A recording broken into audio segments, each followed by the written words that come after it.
We thank you for this day and the many blessings we have received. We ask that you would bless the work that we do here in our class and give us patience, courage, and perseverance to face whatever challenges may come. Bless our teachers and students with wisdom to learn from each other.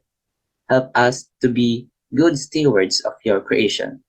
In Jesus' name, amen. So, for the content, we have three parts. The first part, death by asphyxia. In this part, you'll delve deeper into the topic of death by asphyxia. You'll gain insights into the various types of asphyxia, explore the symptoms associated with this condition, examine its underlying causes, and gain a better understanding of how common it is. Second, in custody death. In this part, you'll be able to delve into the intricate subject of in custody death. You'll gain a comprehensive understanding of the causes behind such fatalities, recognize the signs and symptoms associated with them, explore the contributing factors that lead to these tragic outcomes, scrutinize the physical findings in cases involving allegations of torture or other forms of ill treatment, and review real-world examples to illustrate the complexity surrounding this distressing issue. And lastly, the summary. This part provides a summary of our discussion. So now, let's start. May I call on Ms. Alexis Nicole to discuss the medico-legal aspects of death by asphyxia. Good day to all of you. My name is Alexis L. Nicole, and I will be discussing asphyxia, its types, symptoms, causes, and how common it is. First, we ask the most important question: what is asphyxia? Asphyxia, also known as asphyxiation, is when your body doesn't get enough oxygen. Asphyxiation or asphyxia affects how we breathe. Eventually, if that process or if that feeling encompasses for several minutes, it can lead us for us to passing out or what we call as unconsciousness. However, prolonged time of asphyxia can lead to death. Other names for asphyxia includes asphyxiation and, in layman's term, suffocation. Now, we proceed to the types of asphyxia. There are three different types of asphyxia. First is mechanical asphyxia. What is mechanical asphyxia? Mechanical asphyxia is when an object or a physical force stops you from breathing. The key words here are object and physical force. Some of the most common examples of mechanical asphyxia includes strangulation or in Tagalog, pag sinasakal ka, where the pressure is applied to the neck, suffocation from a plastic bag or pillow, and compression of the chest during accidents or what we may now call during compression of the chest during accidents or as a result of heavy objects. Mechanical asphyxia can another example of mechanical asphyxia can also be stampedes during events that is composed of numerous people, such as concerts, rallies, and big events such as that. Second example of asphyxia is traumatic asphyxia. What is traumatic asphyxia? It is when the blood is forced from your heart back through your veins to your neck and brain. This condition often results from significant external pressure in the chest, similar actually to mechanical asphyxia. And examples include being situations that you are trapped under a heavy object.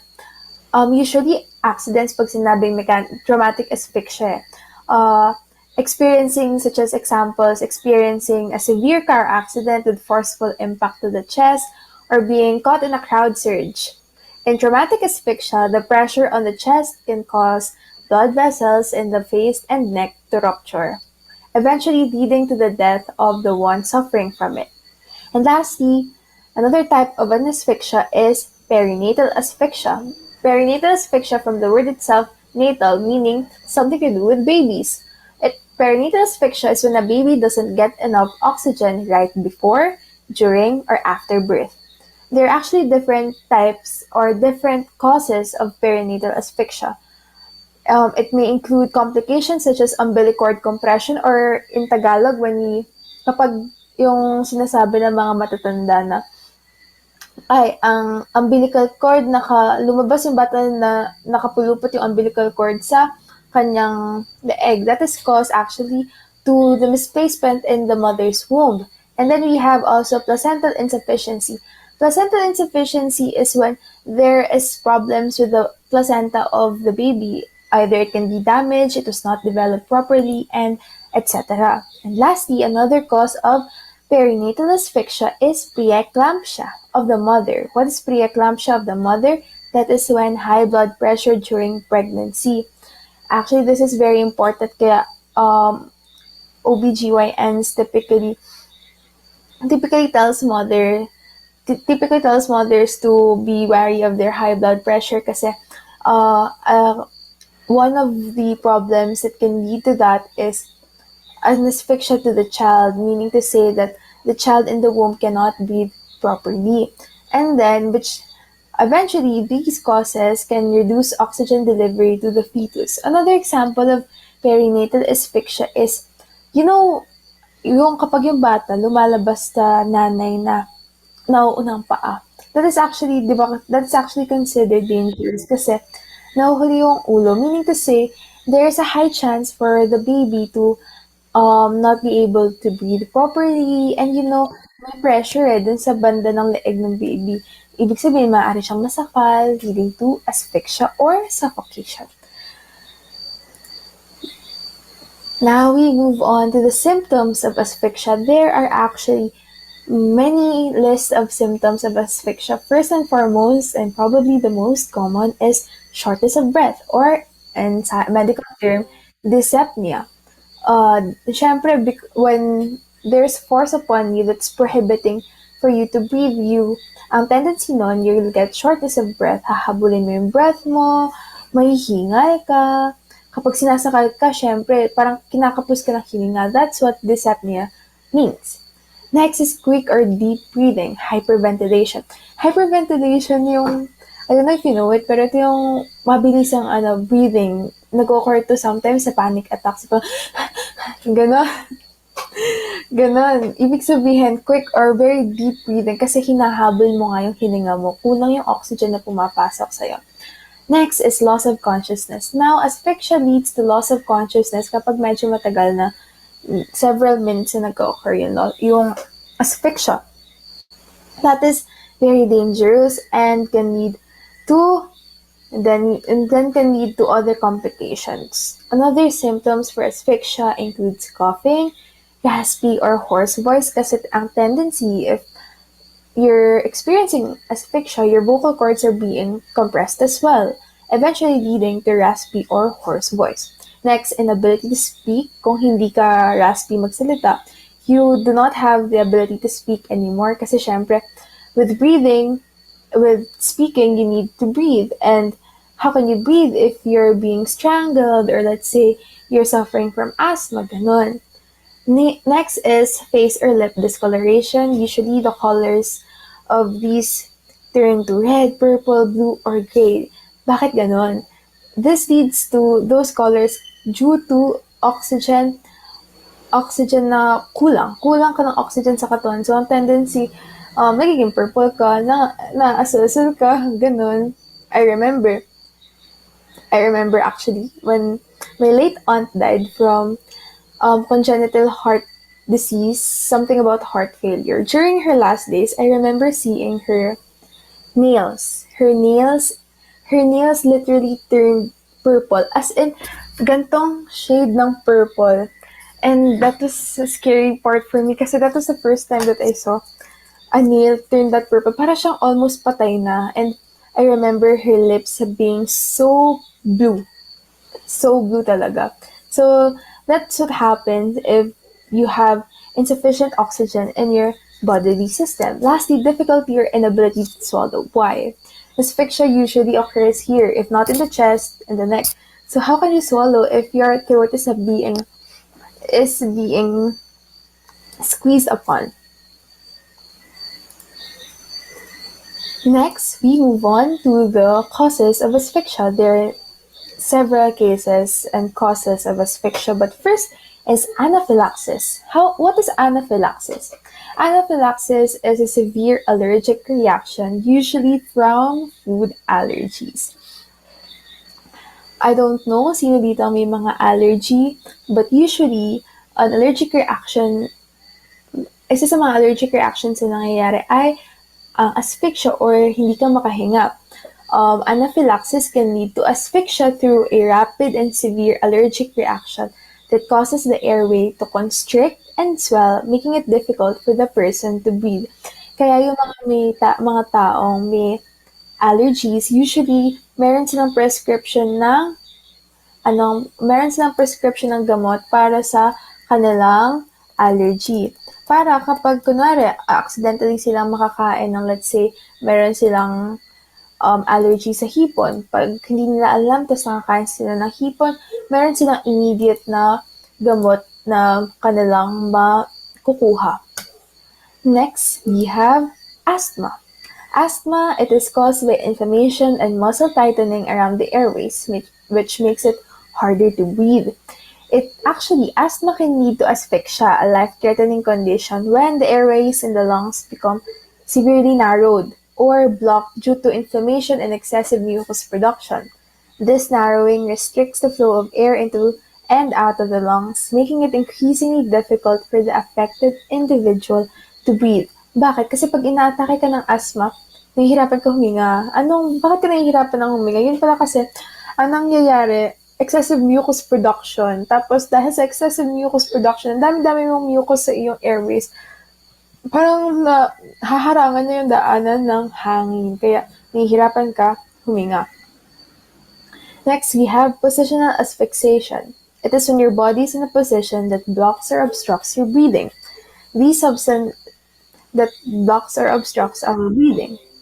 And then we move on to chemical asphyxiation. What is chemical asphyxiation? When you breathe in a substance that replaces the oxygen in your lungs. These substances often displace oxygen in the air or hinder its transport in the bloodstream, leading to a lack of oxygen supply to vital organs. This deprivation of oxygen can quickly result in asphyxia, potentially causing unconsciousness, organ damage, and even death if not treated promptly. Ito mga chemical asphyxiation? Yung mga chemicals na pwedeng ma-breathe in natin. Let's say, hydrogen or too much carbon monoxide poisoning. Ganon. And then we have lastly, opioid overdose. Opioids are chemicals that interact with your nerve cells to reduce pain. Meaning to say, they are actually used for painkillers. However, kaso nga lang, limited lang yung binibigay sa'yo kasi aside na addictive drug siya, pwede rin siya maging cause ng overdose. Chemical opioid overdose can lead to asphyxia by depressing the central nervous system, causing a person to experience extreme sedation, slowed breathing, and respiratory failure. As opioid levels in the bloodstream rise, the brain's respiratory centers become less responsive, leading to shallow or even death. And then we move on to the causes of asphyxia. These are three most common causes of asphyxia. We have first, drowning.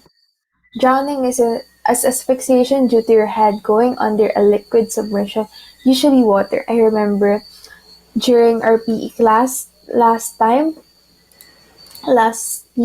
school year, sinasabi ng coach natin na meron tayong several minutes na makakasurvive na habang nalulunod. Kaya yung parang kailangan natin i-practice ang ating breathing sa ilalim ng tubig. Actually, the average person can hold their breath for around 30 seconds lang. For children nga lang, the length is even shorter. A person who's in excellent health and has training for underwater emergencies can still usually hold their breath for only 2 minutes. After, kunwari, nalunod ka na, ganon.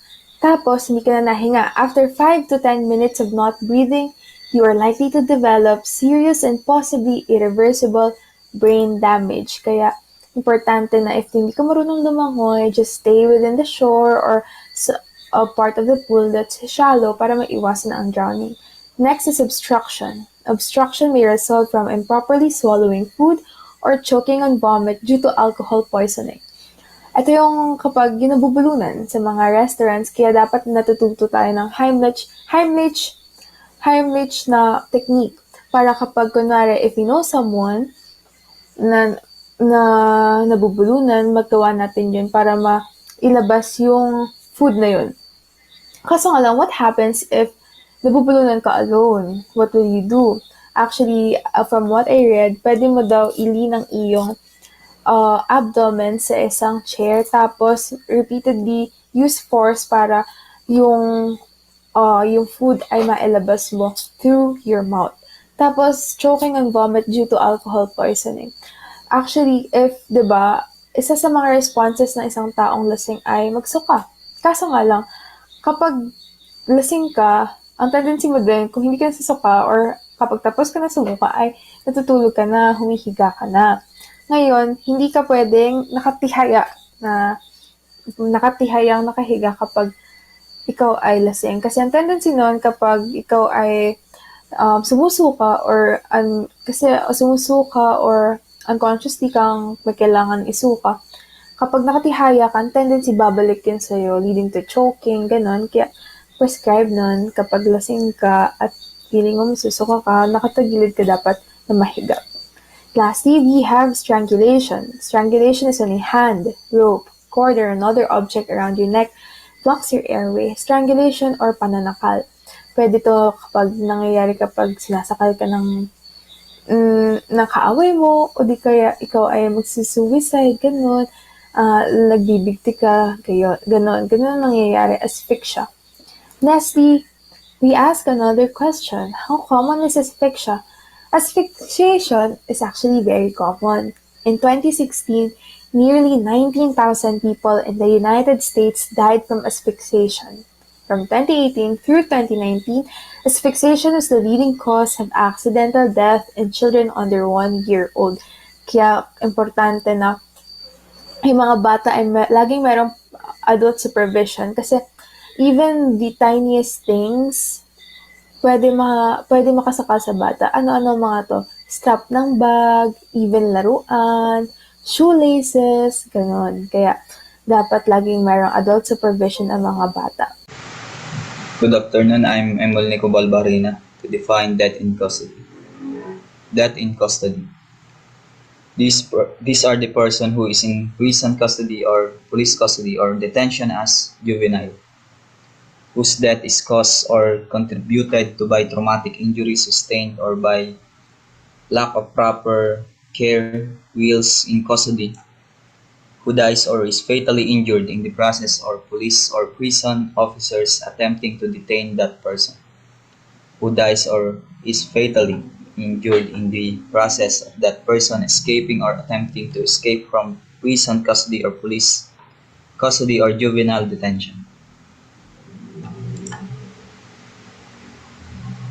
Types of deaths in custody. These deaths can occur as a result of natural disease and illness, suicide, drug and alcohol intoxication, trauma and injury, or possibly as a direct result of imprisonment. Natural disease and illness. So there are 9 million prisoners worldwide, numbers that have been increasing in most countries over the last decade. Prisoners have increased rates of morbidity such as serious mental disorders, tuberculosis, hepatitis, and other infectious diseases, and self-reported physical ill health. Suicide, drug, and alcohol intoxication. The new numbers show some of the same trends we've been seen before. That thousands die in custody, largely from a major or unnamed illness.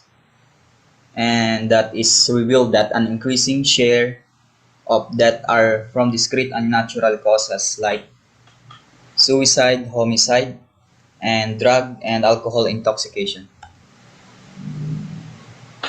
Signs and symptoms of death in custody. Number 1, hypothermia, marked elevation in body temperature as high as 106 degrees and evidenced by profuse sweating and stripping of clothing. Delirium, hallucination-like behaviors featuring superhuman strength, endurance, and resistance, even after control is achieved. Respiratory arrest, the person collapses or suddenly becomes quiet and still, may be accompanied by purple coloration of the face and head, cyanosis, and no pulse indicating cardiac arrest. And lastly, death caused by cardiac arrest.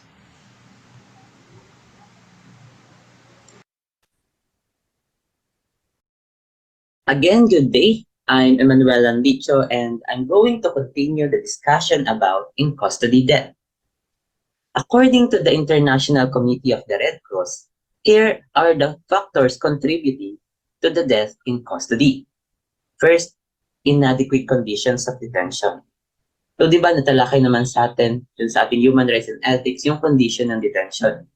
So, the physical infrastructure of a place of detention and detainees' sleeping arrangement and bedding, what they wear, eat, and drink, their access to fresh air, daylight, toilets, washing and laundry facilities, their working conditions, whether they can exercise, meet their families, receive information on their case, be intellectually stimulated. So lahat ng ito may impact sa kanilang physical and mental health. And when the condition of detainee or the detention are seriously inadequate, they can either immediately or over time constitute a danger to life. Next is insufficient access to healthcare. So, inadequate healthcare services in detention facilities can contribute to death by failing to address medical emergencies, neglecting chronic conditions, worsening mental health issues, facilitating the spread of diseases, and failing to provide necessary medications and treatments. So, ensuring timely access to medical professionals and suitable care for physical and mental health are crucial in safeguarding the health and lives of those deprived of their liberty. Kahit naman sila ay, syempre, nakakulong, they are still a human who have the same basic healthcare needs as others in the community. Next is the insufficient contact with the family. Insufficient contact with the family members in cases of individuals in custody can contribute to death by creating a range of indirect challenges.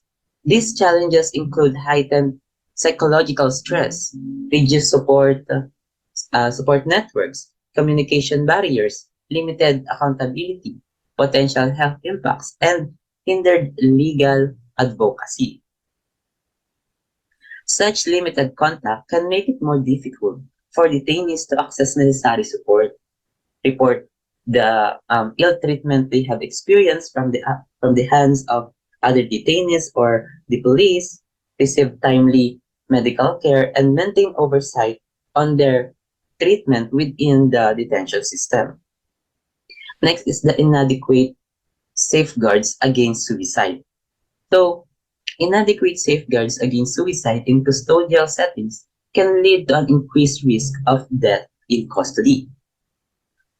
This risk arises due to failures in assessing and addressing suicide risk among detainees, insufficient monitoring, a lack of mental health services and staff training, unfavorable environment condition, and poor communication with external support services. Stigmatization and isolation of at-risk individuals along with inadequate facility design can further exacerbate the problem. Implementing robust condition, implementing robust suicide prevention measures is crucial to mitigate this risk and prioritize the well-being and safety of detainees in custody. And lastly is the arbitrary deprivation of life, torture, and other forms of ill treatment. So, um, some detainees or most of detainees experience physical harm. Direct physical abuse can cause severe injuries or fatalities. Medical neglect. So the detainees may be denied medical care for injuries sustained during abuse, worsening their conditions. Psychological impact. The torture and ill treatment can lead to mental health issues, which can affect physical health and may result in self-harm or suicide. Forced confessions. Torture may lead to false confession and wrongful convictions, subjecting innocent individuals to harmful conditions. For conditions, um, overcrowding in adequate facilities contribute to disease spread and poor health. The basic needs deprivation. So deprivation of essentials like food, water, and sleep can lead to malnutrition, dehydration, and exhaustion. Excessive force. So the use of excessive force by authorities during arrest or within facilities can cause fatal injuries.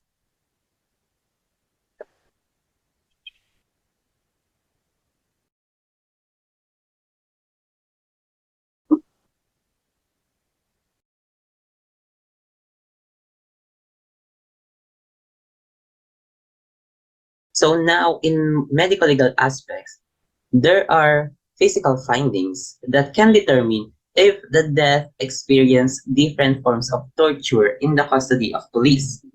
First is beating. So pwedeng may scars, bruises, lacerations, multiple fractures, and aseptic necrosis. When we say aseptic necrosis, it is a medical condition characterized by the death of bone tissue due to a lack of blood supply.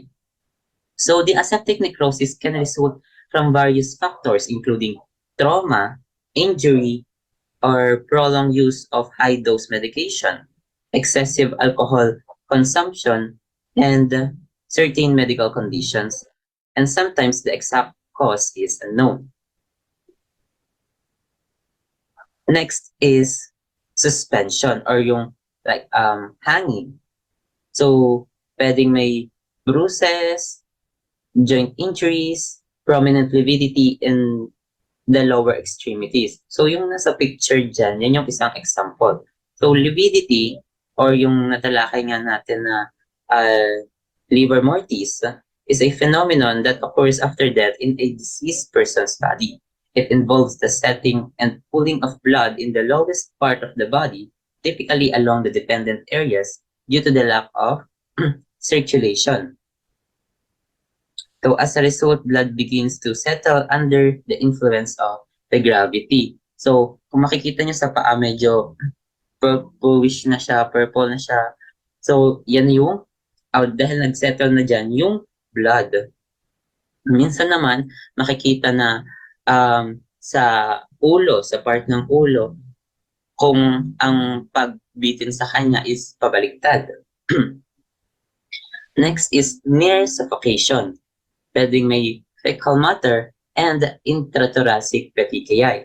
So when a person is near suffocation or experiencing extreme distress, various physiological responses occur as the body attempts to survive or cope with the situation.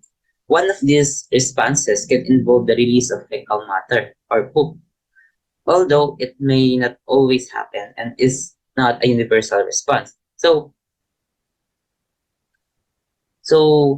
when the body perceives a life-threatening situation, the sympathetic nervous system is activated, triggering the fight or flight response.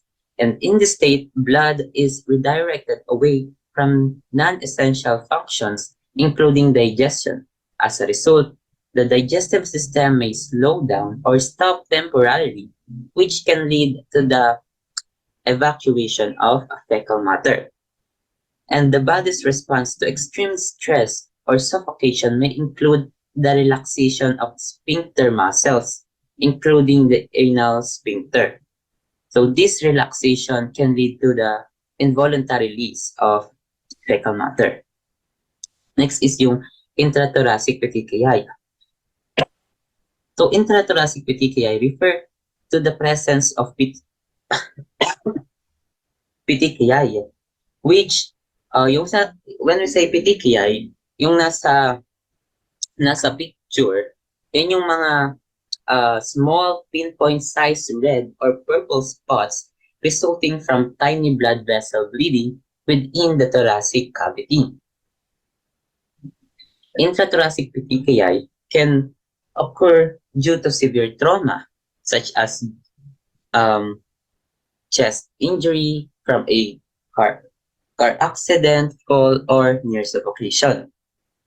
When a person is in a state of near suffocation, they often struggle to breathe. So this struggle can lead to increased intrathoracic pressure as they attempt to force air into their lungs, resulting to intrathoracic petechiae.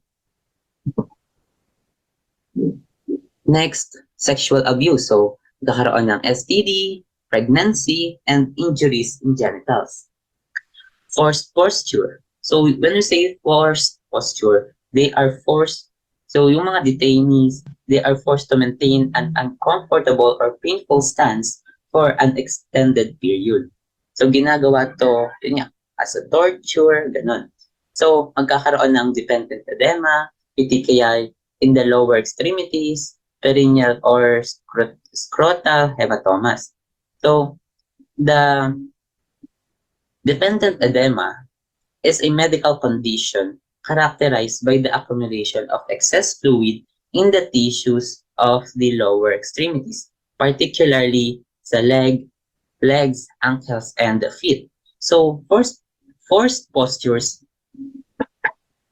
that involve immobilization or prolonged compression of specific body parts can impede blood circulation in those areas. When blood circulation is restricted, the blood can pull in the affected regions and leading to localized edema. So yung hematomas naman is like collection of blood sa perineal or scrotum part ng sa lower extremities.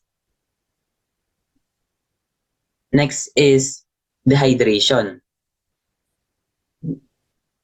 So, nagkakaroon ng vitreous humor electrolyte abnormalities. So, dehydration can potentially lead to electrolyte abnormalities in the vitreous humor. So, yung vitreous humor is the gel-like substance that fills the posterior chamber of the eye. The vitreous humor contains small numbers of electrolytes, including the potassium, sodium, calcium, and chloride. When the body becomes dehydrated, it can affect the balance of electrolytes in the entire body, including the vitreous humor.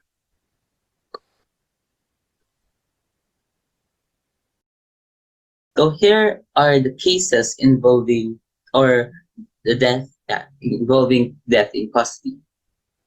First is Sandra Bland. So Sandra Bland, a 28-year-old African-American woman who was arrested by a Texas state trooper in July 2015 after a traffic stop. On July 13, 2015, Bland was found dead in her cell. The official cause of death was ruled a suicide by hanging. However, Bland's family and many others believe that she was murdered because people questioned the circumstances surrounding Bland's death, including the presence of a plastic trash bag used for hanging in her cell, the level of surveillance in the jail, and the manner in which jail personnel handled her case. However, ang naging final ruling ay suicide by hanging and not murder. And next is Freddie Gray. So Freddie Gray was a 25-year-old African-American man who was arrested by Baltimore police officers. So Gray was found with a severe spinal cord injury while in police custody. And he died a week later. The official cause of death was ruled a homicide. The medical examiner's report found that Gray's death was caused by a high-energy deceleration injury to his spine.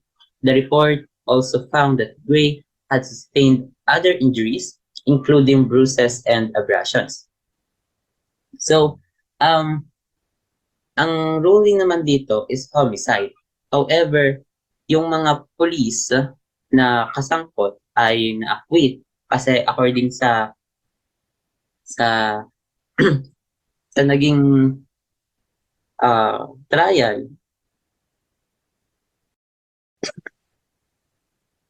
parang walang masyadong, 'di ba sabi nila,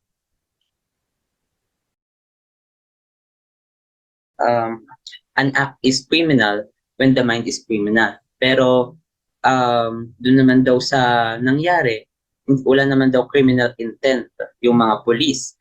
Hindi naman daw nila inaasahan na mag severe yung harm na makukuha ni Freddie Gray. So, acquit sila lahat. Next is JB Sebastian. So, dito naman yan. So, he was a Filipino high-profile inmate interned at the New Bilibid prison who was convicted for kidnap, ransom, and carnapping in 2009. Sebastian's death was investigated by the National Bureau of Investigation, which concluded that he was not murdered. The NBI report stated that Sebastian had underlying health conditions, including hypertension and diabetes, which made him more susceptible to COVID-19. Kasi, nung nabalitaan na yun ay namatay, ang daming nagsabi na, baka naman hindi sadya COVID. Baka sadyang pinatay na. But, sa report, sa final, ay COVID-19 yung kanya ikinamatay. But, meron ding nagsiwalat.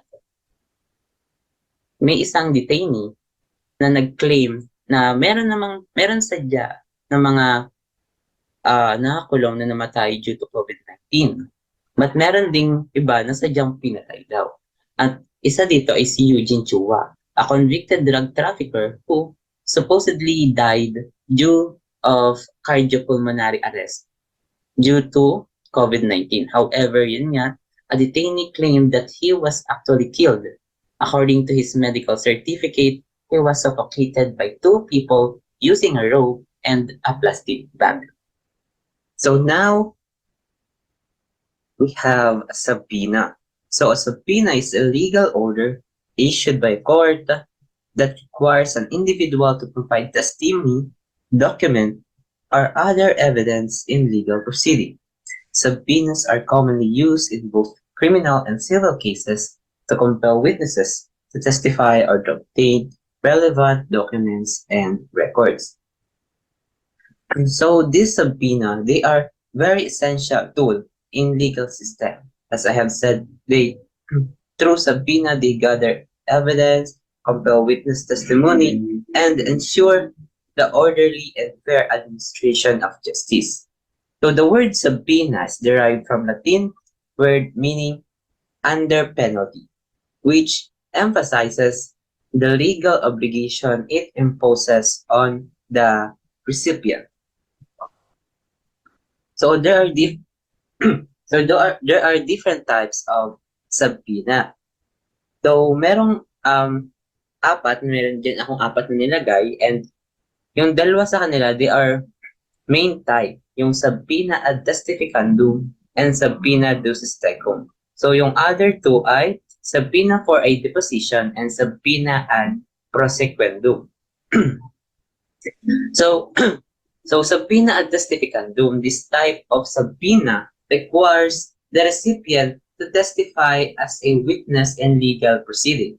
It compels the individual to appear in court or at a deposition and answer question under oath. So, for example, in a criminal trial, a prosecutor, they will issue a subpoena to a witness. Yung witness na nakakita sa crime. So, compelling them to testify in court about what they observed. In divorce case naman, pwedeng yung spouse attorney may issue a subpoena to the other spouse close friend and requiring that friend to appear in court and testify about the spouse behavior and characteristic. Ganun po. Or in civil laws naman, a plaintiff may issue a subpoena to an expert witness who is expected to provide testimony on a specific subject matter, such as medical malpractice, in order to establish their case. Next is subpoena duces tecum. So this type of subpoena requires the recipient to produce specific document records or tangible evidence for examination in a legal proceeding. It can be used to obtain a wide range of materials such as business records, financial documents, emails, or other relevant information. So, for example, in a corporate fraud investigation, a government agency may issue a subpoena duces tecum to a company requesting all financial records and emails related to the alleged fraud. For example, in a personal injury case, the defendant's attorney may issue a subpoena duces tecum to a hospital demanding the medical records of the plaintiff to assess the extent of their injuries. Another example ay, for example, sa regulatory compliance audit, a government agency may issue a subpoena duces tecum to a financial institution seeking all customer account records for a specific time period to investigate potential money laundering activities. And the other to nga yung subpoena for deposition. So, ang pagkakaalam ko, subpoena for deposition, under siya no subpoena ad testificandum. So, in here, while deposition primarily involved taking sworn testimony from a witness outside of a courtroom setting, a subpoena may still be used to compel their appearance. So, in this context, it's often referred to as a subpoena for deposition or deposition subpoena. It requires the witness to attend a deposition session where their testimony is recorded for later use in a legal proceeding. And next is, so yung mga nasabi ko kaninang example for subpoena ad testificandum, so ano sila, yung mga witness na kinukuha nila or ini-issuance issuance ng subpoena, sila ay magte-testify in court proceeding or in legal proceeding. They need to appear in court. While here in subpoena for a deposition, outside courtroom setting. So, dun sa, hindi mismo sa pinaka-court, sa outside, sinabi nga, outside of courtroom, and doon magbibigay sila nung, sabihin nga nila yung kanilang, about dun sa crime, if may nakita sila, and through that, yung testimony nila, yun yung ire-record, and yun yung gagamitin sa court, yun yung ipapakita sa court, yung record, yung mga information na nakuha nila during deposition. Next is subpoena ad prosequendum. So subpoena ad prosequendum, this type of subpoena is used in criminal cases to compel the appearance of a defendant who is currently in custody and needs to appear in court to face charges. So it ensures that the defendant is brought from the place of detention to the courtroom for their trial or other proceedings. In summary, types of subpoena: subpoena ad testificandum, subpoena duces tecum, subpoena ad prosequendum, subpoena for a deposition. Sample of subpoena contents: heading, caption, title, issuing authority, recipient's information, purpose, date and time, penalty for non-compliance, signature, seal, and instructions. Summary of Philippines laws on subpoena. Section 1. Subpoena and subpoena duces to count. Section 2. By whom issued. Section 3. Form and contents. Section 4. Quashing a subpoena. Section 5. Subpoena for depositions. Section 6. Service. Section 7. Personal appearance in court. Section 8. Compelling attendance. Section 9. Contempt. Section 10. Exceptions. So, good day everyone. I am Emmanuel A. Landicho and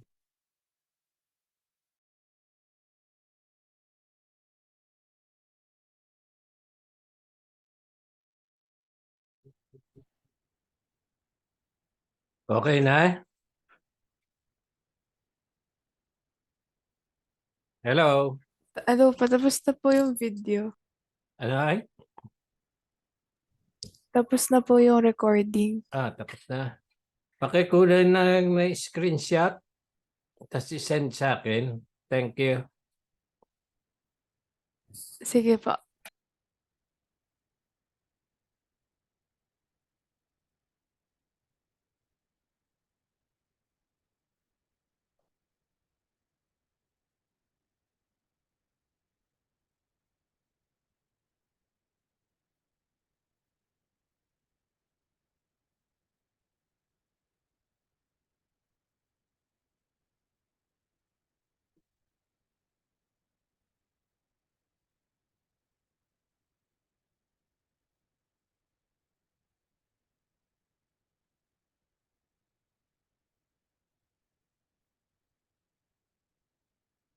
Okay na?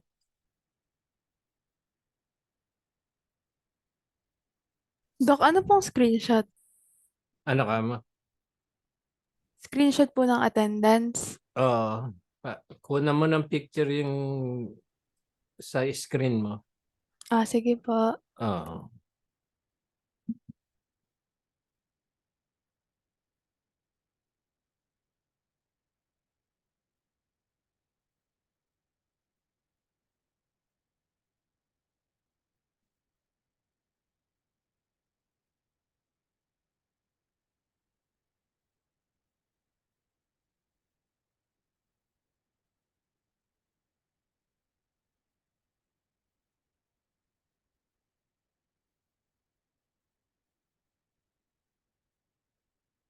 Nasend ko na po. Okay na? Opo. Okay na? Okay na po. Text nyo lang sa akin kung gusto nyo yung prelims Wednesday sa CGA 9 ay 1 o'clock. Text nyo lang sa akin tsaka sa kung anong oras din sa Friday o Saturday yung sa forensic medicine